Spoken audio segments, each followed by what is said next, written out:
Back here 1 and 2, and let's see what we're going to read about today in our story Fantastic Mr. Fox. We've read quite a few chapters so far. We have read The Farmers, Mr. Fox, The Shooting, The Terrible Troubles, The Terrible Tractors, The Race, and then today we are going to read 2 chapters. We're going to read chapter 7, We'll Never Let Him Go, and chapter 8, The Foxes Begin to Starve. Now, if you have a look at chapter 7, you can see that they've got these little things here, which are speech marks. So someone is saying, we'll never let him go. Oh, I wonder who could that be? Who do you think might say, we'll never let him go? It could be Mrs. Fox talking about Mr. Fox. It could be one of the farmers talking about one of the other farmers. It could be Mr. Fox or Mrs. Fox talking about one of their children. So it could be lots of people. And chapter number 8, the foxes begin to starve. Now, this word starve, which I've highlighted here, do you know what starve means?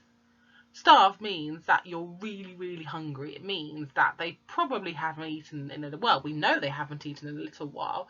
They ate in the first chapter where Mr. Fox stole stuff, but they haven't eaten now for quite a few chapters, so they'll begin to get really, really hungry.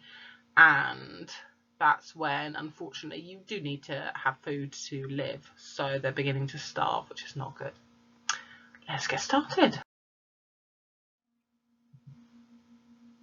Chapter 7, We'll Never Let Him Go. At 6 o'clock in the evening, Bean switched off the motor on his tractor, and he climbed down to the driver's seat. Bunce did the same. Both men had had enough. They were tired and stiff from driving the tractors all day. They were also hungry. Slowly they walked over to the small fox's hole in the bottom of a huge crater. Bean's face was purple with rage, so it means that he's really, really angry. Bert was cursing Fox and with dirty words that cannot be printed. So Bunce was saying words that we can't say, not nice words. Boris came waddling up. Dang and blast that filthy, stinking fox, he said. What the heck do we do now? I'll tell you what we don't do, Bean said. We don't let him go.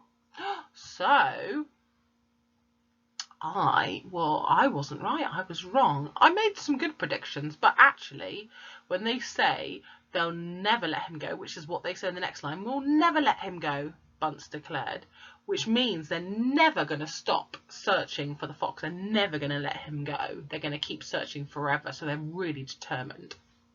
Never, never, never, cried Boggis. Did you hear that, Mr. Fox?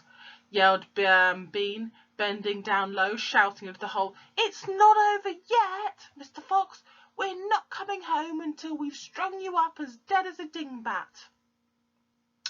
Whereupon the 3 men shook their hands at one another and swore a solemn oath that they would not go back to their farms until the fox was caught. So that means that they're all saying that they're not going to go back to the farm until the fox has been caught. What's the next move? Asked Bunce, the pot-bellied dwarf. Here he is. Here's Bunce. We're sending you down the hole to fetch him up, said Bean. Don't go down there, you miserable midget. Not me, screamed Bunce, running away. Bean made a sickly smile, and when he smiled you saw his scarlet gums. You saw more gums than teeth. Then there's only one thing to do, he said. We'll starve him out. We'll camp here day and night, watching the hole. He'll come out in the end. He'll have to. So Boggis and Bean sent messages down to the farms asking for tents and sleeping bags and supper. So what they've decided to do is they've decided that they can't get the fox, they can't get him digging, so they're just going to sit and wait. If they sit and wait long enough, then, like they said, they'll starve him out, which means he won't be able to get any food. He'll eventually have to come out and get some food. So they're going to sit and wait for him to come out, and hopefully, eventually, they think he'll come out. Doesn't look good for the fox, but it looks good for us because we've got one more chapter. The foxes begin to starve, so this is the plan of the farmers. That evening the 3 tents were put up in the crater on the hill, one for Boggis, one for Bunce, and one for Bean. The tents surrounded Mr. Fox's hole, and the 3 farmers sat outside their tents eating their supper. Boggis had 3 boiled chickens smothered in dumplings. Bunce had 6 doughnuts filled with disgusting goose liver paste. And Bean had 2 gallons of cider. All 3 of them kept their guns beside them. Boggis picked up a steaming chicken and held it close to Fox's hole. "Can you smell this, Mr. Fox?" he shouted. "Lovely tender chicken. Why don't you come up and get it?" The rich scent of chicken wafted down the tunnel to where the foxes were crouching. So, the foxes are hungry and they can smell chicken, which is something they love to eat. What do you think is going to make them feel now? I think it's going to make them feel even hungrier. When you're hungry and you can smell something yummy, it makes your tummy rumble. It makes you feel even hungrier. "Oh, Dad," said one of the small foxes, "couldn't we just sneak up and snatch it out of his hand?" "Don't you dare," said Mrs. Fox. "That's just what they want you to do." "Oh, but we're so hungry," they cried. "How long will it be until we get something to eat?" Their mother didn't answer them, nor did their father. There was no answer to give. So the reason there was no answer to give is because the foxes don't know how long it will take. They're just sitting there waiting. So they can't give them an answer. They can't say, "Oh, it'll be tomorrow." So they're just sitting and waiting. As darkness fell, Bunce and Bean switched on the powerful headlights on the 2 tractors and shone them on the hole. "Now," said Bean, "we'll take it in turn to keep watch. 1 watches while 2 sleep, and so on throughout the night." Boggis said, "What happens if the fox digs a hole right through the hill and comes out the other side? You didn't think of that one, did you?" "Of course I did," said Bean, pretending he had. "Of course then, tell us the answer," said Boggis. Bean picked something small and black out of his ear and flicked it away.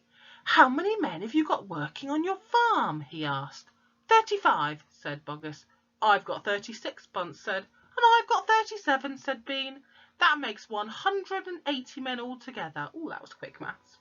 "We must order them to surround the hill, each man with a gun and a flashlight. There'll be no escape from then for Mr. Fox." So the order went down to the farms, and that night 180 men formed a tight ring around the bottom of the hill. They were armed with sticks and guns and hatchets and pistols and all sorts of other horrible weapons. This made it quite impossible for the fox, or indeed any other animal, to escape the hill. The next day their watching and waiting went on. Boggis, Bunce and Bean sat upon small stools, staring at the fox's hole. They didn't talk much, they just sat there with their guns on their laps. Every so often Mr. Fox would creep a little closer towards the mouth of the tunnel to take a sniff. Then he would creep back and say, "They're still there." "Are you sure, quite sure?" said Mrs. Fox would ask. "Positive," said Mr. Fox. "I can smell that man Bean a mile away. He stinks." So what are the foxes going to do? They can't go out of the original tunnel because the 3 farmers are there. They can't dig a hole and go somewhere else because there's 180 farmers all the way around. Wow, these foxes are in quite a pickle. What do you think is going to happen next? I even can't really think of an idea. I think that's a very tricky one. So I would love to hear your ideas on what do you think is going to happen next. And then we will find out, not tomorrow, sadly, but we'll find out on Monday what will happen next. You have a little bit longer to wait, but maybe you could plan or think in your head what the foxes might do. I'm sure you'll come up with some great ideas. Okay, I hope you enjoyed the story today and see you on Monday. Bye.